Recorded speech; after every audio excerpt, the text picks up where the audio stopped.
Hello everybody, welcome to this next video on linear algebra. In this video we are going to talk about an equivalent definition of basis, right? So this is what we are going to talk about, an equivalent definition of basis. Till now we have seen that what is a basis. We said that suppose you have a vector space V and a set B which is a subset of V is said to be a basis,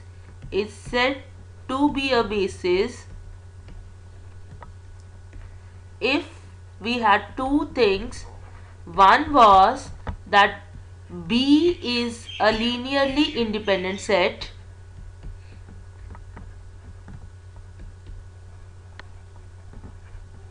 and the other thing was that B should be linearly independent.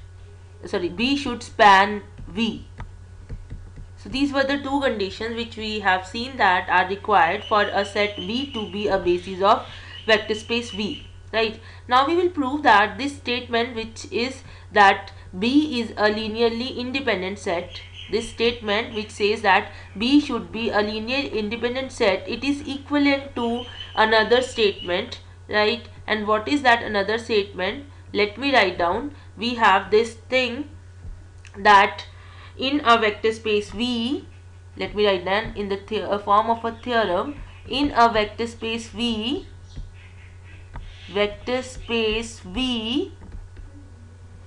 the following statements are equivalent. The following two statements are equivalent. Equivalent means if one is true, another one is also true, and vice versa. Following two statements are equivalent for a given set, for any set B which is V1, V2, Vn.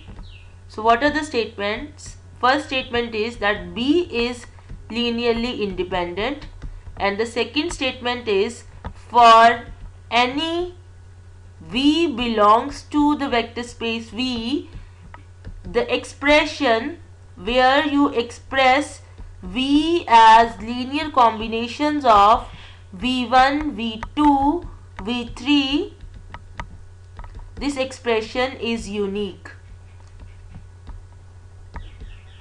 Right. So let us prove this thing. So it means that if we somehow prove this thing, so in the statement of basis we can replace that B is linearly independent. We can replace this statement with the another statement that the expression alpha 1 V1, alpha 2 V2 plus alpha n Vn for any vector V in your vector space is unique.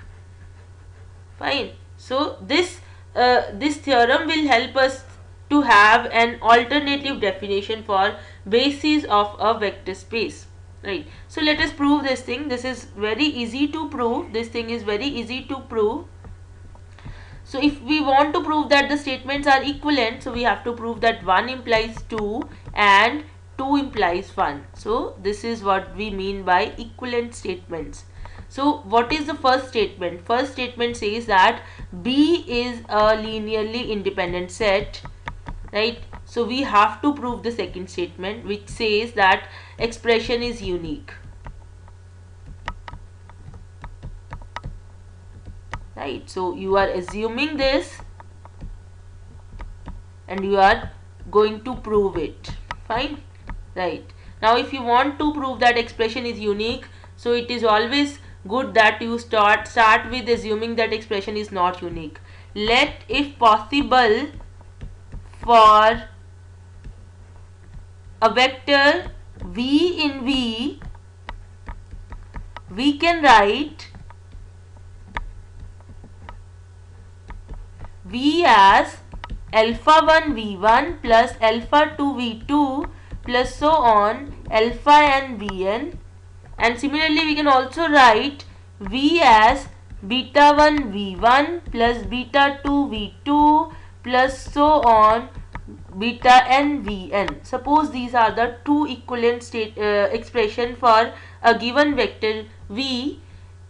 now since they are equal, so we will have these two terms equal. So we have alpha 1 v1 plus alpha 2 v2 plus alpha n vn is equal to beta 1 v1 plus beta 2 v2 plus so on beta n vn.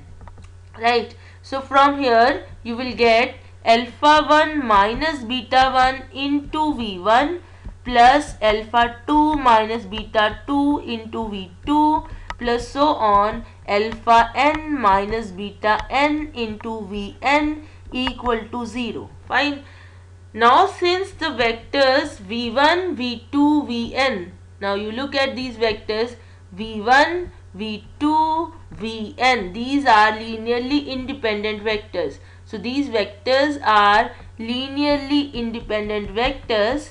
Therefore, scalars, that is alpha 1 minus beta 1 should be 0, alpha 2 minus beta 2 should be 0, and so on.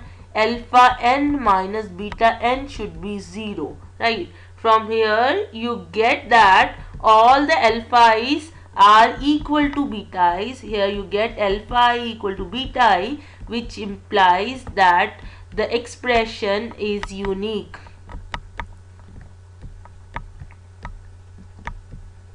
Right. Okay. Now let us prove the other way, that you assume, next you assume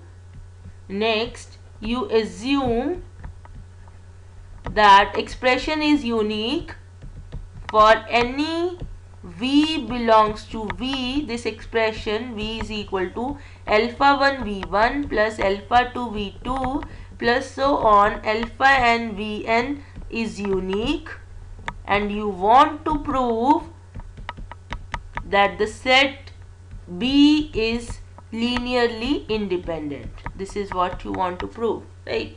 So for that, so we can proceed as let alpha 1 v1 plus alpha 2 v2 plus so on alpha n vn equal to 0 vector. Now you see, you can also write 0 vector as 0 into v1 plus 0 into v2 plus so on 0 into vn. Now since you are saying that expression is unique, here you have two expressions. One is this one and the other one is here. So it implies that you should have alpha 1 equal to 0, alpha 2 equal to 0 and so on alpha n equal to 0. Fine. So it implies that B is linearly independent set. So this theorem gives you an alternative definition for bases of a vector space. Now you can say that a set, now you can conclude that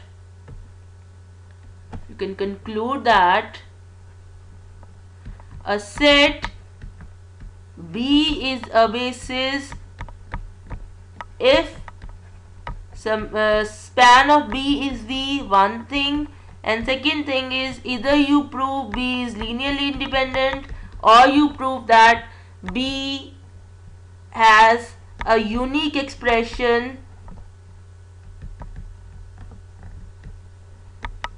for each V belongs to V. So these are the two definitions for bases of a vector space. Thank you.